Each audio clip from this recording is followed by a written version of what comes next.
안녕하세요, 헬로에더입니다. 여러분들 겨울 하면 어떤 게 가장 먼저 떠오르시나요? 저는 얼마 전에 내린 첫눈이 가장 먼저 기억이 나는데요. 그 첫눈은 단어만으로도, 그 자체만으로도 참 설레고 기분이 좋아집니다. 자, 이렇게 첫눈을 시작으로 겨울의 특별함을 남기고 싶어 하시는 분들 많으시죠? 그래서 오늘은 특별히 겨울철 여행 사진 어떻게 하면 잘 찍을 수 있을지 노하우에 대해서 한번 알아보도록 하겠습니다. 지금부터 시작합니다.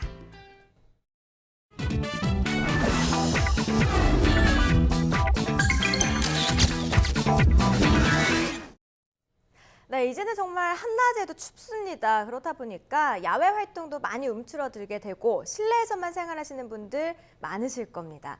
그런데 이럴 때 카메라 하나 탁 둘러매고 산책하듯이 이곳저곳 좀 다녀보시면 어떨까요? 자, 오늘 찰칵찰칵 사진 담기는 이종훈 사진 작가님과 함께 겨울철 여행 사진 촬영 노하우 배우는 시간 준비를 해봤습니다. 모셔볼게요. 작가님 안녕하세요. 네, 안녕하세요.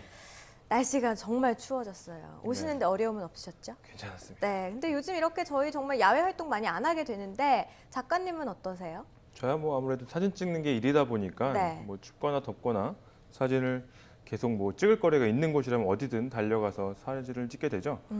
요즘처럼 날씨가 추울 때는 그 야외 촬영이 조금 꺼려지는 것도 사실입니다. 그런데 그래도 겨울 사진 여행을 포기할 수 없는 이유가 있습니다. 네. 바로 겨울에만 찍을 수 있는 특별한 사진들이 있기 때문입니다. 그쵸. 궁금한 게 가장 최근에 작가님이 밖에 나가서 사진을 촬영하신 곳 어딘지 궁금해요. 가장 최근에요. 가장 최근이라 공원에 잠깐 갔다 온 적이 있었어요. 네, 근데 공원에, 뭐 네. 작가라고 해서 막 이만한 카메라 들고 다니는 게 아니라 네. 조그만 소형 카메라 주머니에 이렇게 넣어갖고 다니면서 이렇게 찍고 그렇게 하죠. 그러셨군요. 네. 겨울에, 네. 겨울이 되고. 전 겨울에만 찍을 수 있는 특별한 사진이 있다고 하셨는데 네, 저는 가장 먼저 딱 떠오르는 게 제가 오프닝에도 이야기를 했지만 눈. 그렇죠. 눈 생각이 많이 나거든요. 네. 눈 사진 찍는 방법 오늘 알려주실 거죠? 네, 그렇습니다. 오늘 제가 여러분께 알려드릴 촬영 노하우는요, 흩날리는 눈발을 카메라로 담는 방법입니다. 그 유라 씨, 보통 그 눈 내리는 날 네. 사진을 찍으면 어떻게 사진이 나오는지 그 경험이 혹시 있으신가요? 있습니다. 사실 첫눈이 내릴 때 서울에는 정말 막 눈보라가 휘몰아치듯이 그렇게 내렸잖아요. 그렇죠. 갑자기 짧은 네. 시간 안에. 그때 저도 이제 휴대전화 딱 들고 여러 번 찍었거든요. 길에 서서. 네. 안 찍히더라고요. 막 안개 속처럼 뿌옇게 나온다든가 아니면 네. 비가 내리는 것처럼 눈송이가 안 보이고 네. 그렇게 비가 쏟아지는 것처럼 나오든가 이거- 그렇게 나오더라고요. 네, 아마 잘 안 나왔을 겁니다. 네. 하늘에서 내리는 눈발을 보면 기분도 설레고 참 좋죠. 그런데 그런 눈발을 사진으로 마음에 쏙 들게 담아보신 경험은 아마도 많지 않으실 겁니다. 이건요, 촬영 방법이 어려워서가 아니라 아주 쉬운 노하우를 모르고 계시기 때문입니다. 흩날리는 눈발을 담는 촬영 노하우는 카메라 플래시를 이용하는 것입니다. 플래시. 네. 이 단어를 딱 들었을 때 많은 여성분들은 플래시 별로 안 좋아하는데 라는 생각을 하실 수 있을 게 플래시를 터트려서 사진을 찍게 되면 네. 그 여자들은 화장을 하기 때문에 얼굴은 하얗게 나오고 왜 그렇죠. 목은 까맣게 나오고 뭔지 네, 아시죠? 네, 알고 약간 있어요. 그렇게 나오더라고요. 네. 그리고 또 이제 궁금한 점이 플래시는 사실 요즘 대부분 카메라, 컴팩트 카메라나 휴대전화나 다 이제 장착이 돼 있잖아요, 기능이. 그렇죠. 그렇게 작은 카메라로도 예쁜 눈송이를 찍을 수 있다는 말씀이세요? 네, 맞습니다. 음, 플래시가 장착되어 있기만 한다면요, 기종에 관계없이 어떤 카메라든 흩날리는 눈발을 촬영할 수 있습니다. 네. 함께 사진을 보면서 설명해 드리겠습니다. 네. 컴팩트 카메라부터 미러리스 카메라 그리고 DSLR까지 그 카메라 본체에 플래시가 내장된 카메라는 공통적으로 카메라 플래시의 기능을 켜고 끌 수 있는 버튼이 있습니다. 얼핏 번개 모양처럼 보이는 화살표가 바로 플래시의 그 켜고 끄는 기능을 하는 버튼인데요. 네. 플래시를 나타내는 저 기호는 카메라 브랜드에 관계없이 모두가 공통적으로 사용한다는 점은 상식으로 알고 계시면 좋을 것 같습니다. 최신 제품일수록 플래시의 다양한 자동화 기능을 사용해 볼 수 있습니다. 우리가 사용해야 할 기능은 바로 플래시의 가장 기초적인 기능 중에 하나인 플래시 강제 발광 모드입니다. 플래시 강제 발광이라고 하셨는데 그 모드는 사진 찍을 때 우리가 플래시가 필요 없더라도 계속해서 찍을 때마다 플래시가 터지는 그런 그렇죠. 기능인가요? 네, 맞습니다. 정확히 말씀을 해주셨어요. 네. 아무래도 일반적인 그 카메라 활용 범주에서 플래시를 강제 발광하면서까지 사진을 찍는 경우는 그렇게 않죠. 많지 않죠. 네. 그런데 흩날리는 눈발을 촬영할 때는요, 이 기능이 꼭 필요합니다. 구체적으로 좀 방법 배워보고 싶은데요. 네. 하나씩 빨리 알려주세요. 네, 어떻게 해야 알려드리겠습니다. 될까요? 네. 우선 좀 전에 설명드렸던 그 플래시를 켜는 버튼을 이용하시고요. 그 다음에 플래시 기능 설정 항목이 LCD 화면에 표시가 될 겁니다. 네. 여기서 강제 발광 모드를 선택하시면 됩니다. 플래시 강제 발광 모드는 특별한 표시 없이 앞서 설명한 플래시 기호로 표기되는 경우가 많습니다.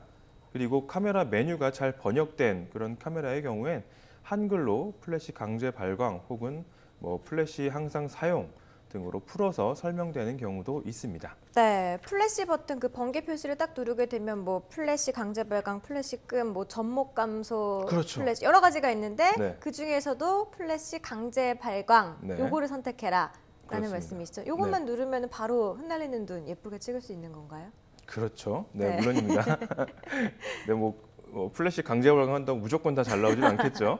네. 네, 강제 발광을 이용하는 방법은요, 눈발을 찍을 때뿐만 아니라 흩날리는 그 비를 찍을 때도 자주 사용되는 방법입니다. 네. 그런데 유라 씨, 그 남들보다 좀 더 멋진 사진을 찍는 방법, 뭐 어떻게?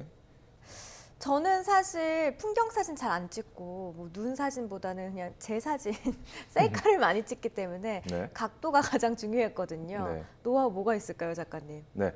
그 방금 전에 설명해드린 그 카메라 플래시를 이용해서 네. 흩날리는 눈발을 사진으로 담는 방법은요.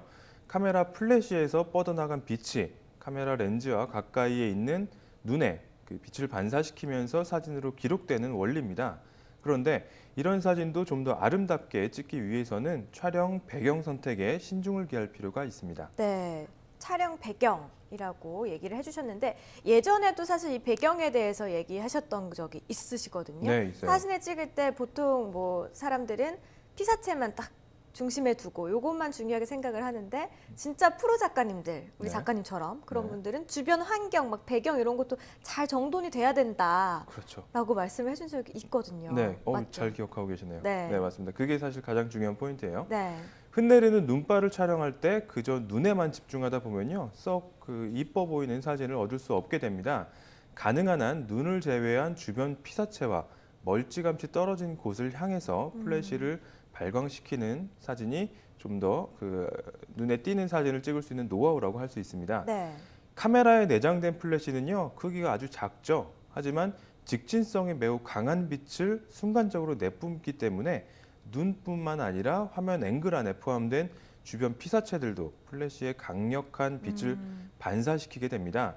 그래서 사진에는 그 눈보다 주변 피사체가 더 눈에 띄게 될 확률이 높다는 거죠. 네, 방금 보고 온 그 두 개의 사진을 보시고 아마 비교가 되셨을 겁니다. 이게 같은 날 찍은 거죠. 배경만 다르게 해서. 근데 같은 날 찍은 건데 한 사진은 눈 사진이 별로 표현이 안 됐고 그 나무 토막 같은 게 네네네. 부각이 됐고 두 번째 사진 같은 경우에는 정말 막 펑펑 아름답게 그렇죠. 눈 사진이 예쁘게 찍혔네요. 네. 배워보니까 저도 좀 찍을 수 있을 것 같아요. 네. 눈이 흩날리는 날. 다음번 눈 네. 내리는 날 한번 해보시면 제가 되겠네요. 한번 꼭 찍어볼겠습니다. 전 좋은 카메라는 없고요. 휴대전화 이용해서 가능합니다. 네, 한번 찍어볼게요. 보내드릴게요, 제가. 네. 자, 그렇게 눈이 막 내리는 날 찍는 것도 예쁜데 네. 또 눈이 다 내리고 난 뒤에 예쁘게 설원이 펼쳐져 있을 때 그때도 풍경 사진 많이 찍거든요. 네. 이거 잘 찍는 방법 있을까요? 있죠. 음. 그 사진은요, 카메라가 갖고 있는 제한적인 기능만으로 다양한 환경에 대응하고 또 적응해서 사진을 만들어내는 그 과정이 재미있는 취미 활동이죠. 유라 씨, 제가 그 노하우를 알려드릴 때마다 네. 가장 많이 이야기했던 게 있는 것 같아요. 뭐가 있을까요? 항상 몇 시간 말씀해 주셨던 게 네. 노출 보정 노출 보정. 해야 된다라고 네, 했죠. 맞습니다. 맞아요? 네. 네. 인물 사진 찍을 때나 뭐 풍경 사진 찍을 때나 노출 보정은 빠지지 않는 그 주제인데요. 네. 카메라 셔터 버튼만큼이나 사진 찍을 때 많이 활용되고 또 그 가장 많이 활용해야 할 기능이 노출 보정 기능입니다. 네. 바로 이 노출 보정 기능에 해답이 있는데요. 눈밭은 엄청난 양의 태양빛을 반사시키게 되죠. 그래서 설원에서 사진을 찍을 때 카메라는 지금 이 상황이 빛이 너무 많습니다라고 인식을 하게 됩니다. 네. 그래서 오히려 이럴 때는 그 사진이 어둡게 찍히는 결과가 나오죠. 그래서 눈밭에서 사진을 찍을 때는 플러스 방향으로 노출 보정을 하면 카메라는 스스로 판단한 적정 밝기보다 좀 더 밝게 밝기를 맞춰주기 때문에 우리 눈으로 보는 것처럼 새하얀 설원을 사진으로 있는 그대로 남길 수 있게 됩니다. 근데 지금 이건 눈밭을 하얗게 네. 좀 날이 좀 밝을 때, 낮에 찍을 때 노출 보정 기능을 사용할 수 있는 거고 네. 밤에는 어때요? 밤에는 그 반대로 움직이게 되겠죠. 아, 네. 노출 보정을 마이너스로 그렇죠. 하면 되는 건가요? 네. 어머, 저 되게 전문가가 다 된 것 같네요. 이제 뭐 강의하셔도 될 것 네. 같아요. 알겠습니다. 자, 오늘 이렇게 노출 보정과 관련한 내용까지 작가님께서 아주 자세하게 소개를 해주셨습니다. 자, 매번 이렇게 사진 강의 들을 때마다 새롭게 느껴집니다. 아무래도 그만큼 다양한 상황에서 많이 활용이 되기 때문이 아닐까 싶은데요. 날씨가 더 추워지고 있어요. 춥다고 너무 웅크려 있지만 마시고 오늘 배운 내용 실습도 하실 겸 이번 주말 좀 가까운 곳으로 당일치기 여행이라도 떠나보시는 건 어떨까요? 네, 오늘 이종훈 작가님과 함께했습니다. 고맙습니다. 네, 헬로헤더 오늘 준비한 소식 여기까지입니다. 저희 헬로헤더 다시 볼 수 있는 방법 아래로 나가고 있습니다. YTN 웨더 홈페이지 그리고 애플리케이션을 통해서 오늘 배우신 내용 다시 한번 복습하실 수 있으니까 참고하시고요. 저희는 이만 마치도록 할게요. 시청해주신 여러분 고맙습니다.